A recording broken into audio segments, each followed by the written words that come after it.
شرایط زیستی حاکم بر جامعه قاجار مانند بسیاری از سنت‌ها و ویژگی‌های دوران قبل به صورت ارثی تبعیت گردید و زن به عنوان نیمی از جامعه همچنان از تعلیم و تربیت کافی بی بهره ماند.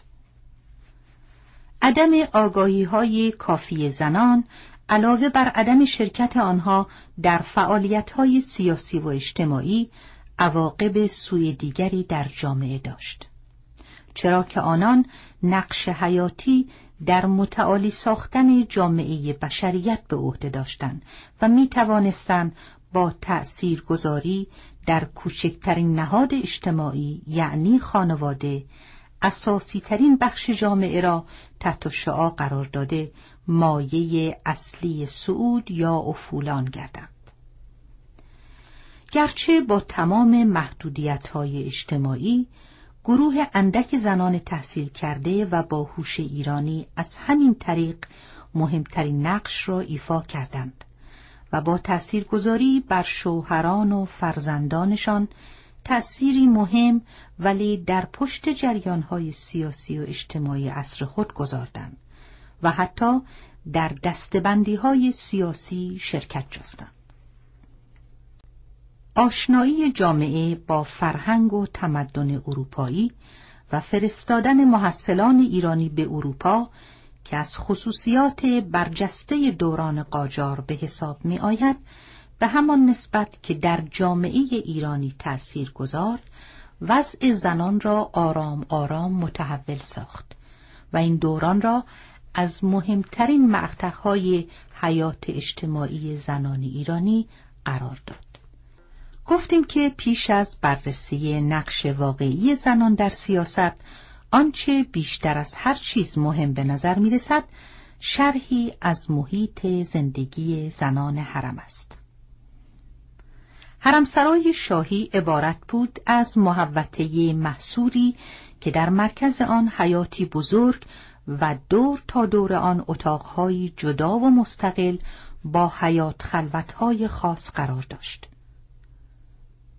در این محیط زنان و کنیزان شاه همراه با خدمه و میهمانان گوناگون زندگی می‌کردند و دارای ثروت و تجمل بسیار بودند. هیچ مردی به جز شاه حق ورود بدان را نداشت. حرم به عنوان مکان مقدس محل آسایش و آرامش رئیس خانواده یعنی شاه بود و بهترین و مهمترین منطقه نفوذی زنان به حساب می آمد. حرم با افزایش تعداد زنهای شاهان و خدمه آنها کم کم به صورت بخش مستقلی از کاخ شاهی درآمد. بنای اندرون شاهی که در زمان فتح علی شاه ایجاد شده بود چندان وسعتی نداشت. سبک معماری آن اصیل و دارای ایوانها با تالارهای منقش به تصاویر گوناگون، گچبری‌های ظریف با استفاده از طلا و لاجورد بود که نظر هر بیننده ای را جلب می‌کرد. اما به تدریج با ازدیاد زنان در اوایل سلطنت ناصرالدین شاه دستور ساختن بنای جدیدی به آقا ابراهیم امین‌السلطان پدر میرزا علی اصغرخان اتابک اعظم داده شد. اندرونی جدید پس از چند ماه در زمانی که شاه در سفر خراسان بود بر روی خرابه‌های اندرونی سابق که دارای ارزش تاریخی بسیار بود بنا گشت. محوطه اندرونی جدید فضایی مستطیل شکل بود که در 4 طرف آن بناهای 2 طبقه نچندان زیبا با تالارهای بزرگ قرار داشت و اتاقها از سویی به فضای وسیع محصور شده‌ای که در واقع حیات اصلی بود و از سوی دیگر به حیات کوچکی که مختص به همان اتاق بود منتهی می‌شد. این حیات‌ها و اتاقها هر یک متعلق به یکی از زنان شاه بود و با نام‌های خاصی چون سروستان، انارستان و اسامی دیگر نامیده می‌شد. از تمام این حیاتها راهی به محوطه‌ای که در وسط قرار داشت باز می‌شد و در ضلع جنوبی حرمسرا که نزدیک به دیوار تالار موزه و کاخ گلستان بود، عمارت خوابگاه شاه با استخری به درون آن مانند جزیره‌ای در آب بنا شده بود. این استخر در زمان مظفرالدین شاه پر شد. خزانه اندرونی نیز نزدیک عمارت خوابگاه شاه قرار داشت.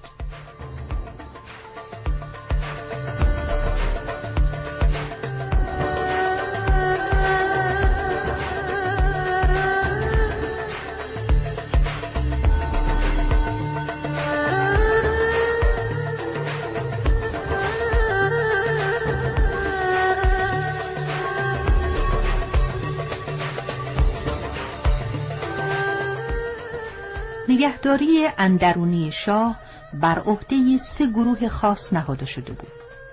سربازها که از ارگ و اطراف آن حفاظت می‌کردند، فراشها و کلفتها و نوکرها و خواجه‌ها و دیگر کارکنان از قبیل باغبان، چراغچی، جاروکش. نظارت بر کلیه کارهای اندرون بر عهده خواجگان بود و همین مسئله به آنان قدرت و ثروت فراوانی می‌بخشید. تاج السلطنه در خاطرات خود به یکی از این خواجه‌باشی‌های حرم اشاره می‌کند و می‌گوید: آقا نوری خان خواجه تقریباً 40 ساله با چهره‌ای زرد رنگ و خیلی کریه و بدصورت بود، با صوتی ناهنجار، مخصوصاً در مواقعی که به اصطلاح قرق می‌کرد. صدای او از مسافت خیلی زیاد به گوش می رسید. همیشه شال سفید به روی لباس آبی رنگ کثیفش بسته، دست کلید خیلی بزرگی را به آن آویزان می نمود. چوب دست بسیار ضخیمی هم در دست داشت و خیلی سفاک بود. با عموم به یک رسمیت فوق‌العاده رفتار می نمود. مخصوصاً درب اندرون به این خواجه سپرده شده بود و با کمال دقت مواظب آبران و هر کس که به حرمسرا داخل میشد بود.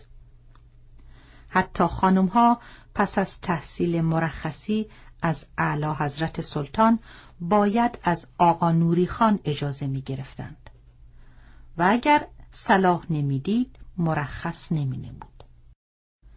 اینان علاوه بر رسیدگی به امور زنان حرمسرا، وظیفه حفظ و حراست آنان را عهده‌دار بودند و ایشان را از برخورد با هر بیگانه و نامحرمی دور می ساختند. اینان تعلیم یافته، تربیت شده و بسیار با وفا بودند و در انجام امور محوله از هیچ کوششی دریغ نمی کردند. دده‌باشی لقب افتخاری کنیزان و خواجه‌باشی نام مردان این جماعت بود. دقت عمل آنان در انجام وظایفشان محیط حرمسرا را به زندانی که زنان شاه زندانیان آن بودند تبدیل می کرد. یک یا چند تن از این خواجگان که مورد اعتماد شاه بودند به مقام آقاباشی انتخاب شده و وظیفه نظارت بر اعمال و رفتار خواجه‌باشی‌های دیگر را به عهده داشتند. در واقع کلیه خواجگان میبایست گزارش‌های خود را در مورد رفتارها و مسائل زنان اندرون به آقاباشی اطلاع داده و آقاباشی نیز بنا به وظیفه خود آنان را به سرپرست زنان اندرون که معمولاً یکی از مسن‌ترین و محترمترین زنان بود و یا به شاه برساند.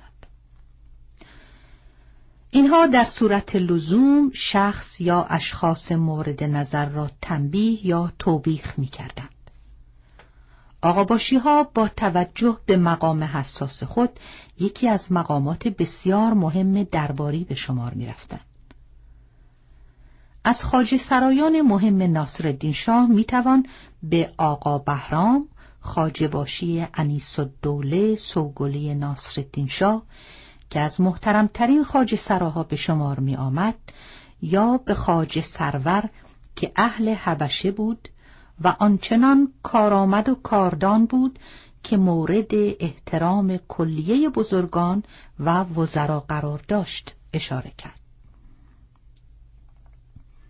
ورود و خروج افراد به اندرونی یا به خارج بدون اجازه و تأیید آقاباشی صورت نمی گرفت. به طور کلی حفظ و نگهداری اندرون شاهی، اعتدال در روابط بین همسران شاه و فرزندان آنها و اجرای مقررات به تمامی به عهده آنان قرار داشت. حرمسرای شاهی در زمان سلطنت فتحعلی شاه از نظم بسیاری برخوردار بود. حتی المقدور اعتدال بین خانمها رعایت می‌شد و شاه اجازه هیچ تفاوتی را نمی‌داد، به طوری که زنانی که اولاد نداشتند اولاد دیگری را به فرزندی به آنها می‌داد و مادرهای حقیقی آنها جرأت نمی‌کردند روی اولاد خودشان را ببوسند که مبادا آن مادر سوری که متصدی زحمت و آلام اوست دلتنگ شود که صاحب اولاد دیگری است و نگاهداری با من.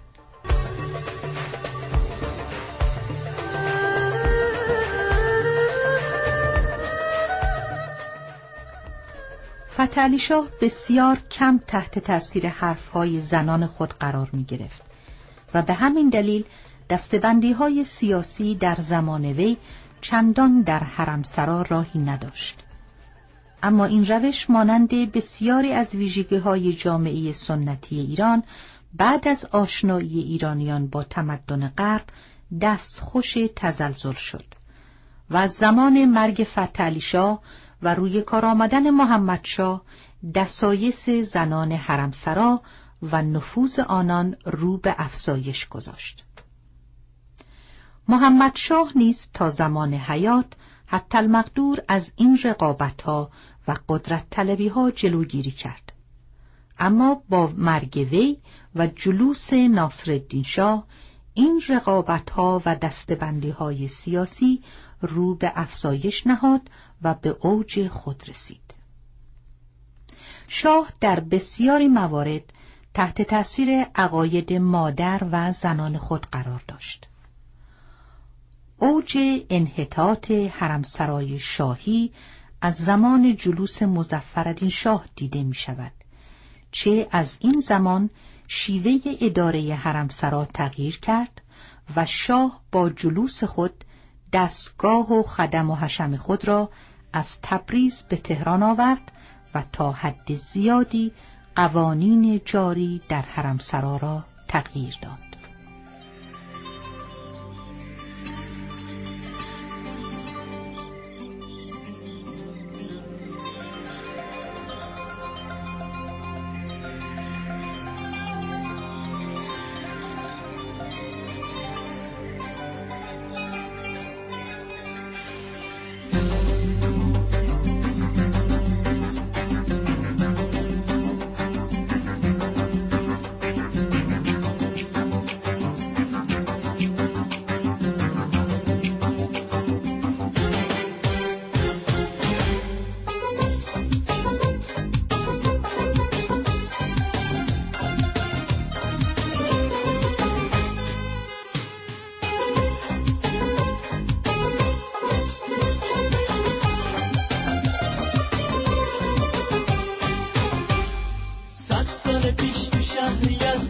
زمین برو بیایی بود که بابا بیا و ببین، میگن تو اون شهر یه جایی همون برا سلطانی داشت قصد و برم و حرم سرا، از مال دنیا هیچی اون کم نداشت، 4 تا زن عقلی و 40 سینه داشت، از مال دنیا هیچی اون کم نداشت، 4 تا زن عقلی و 40 سینه داشت.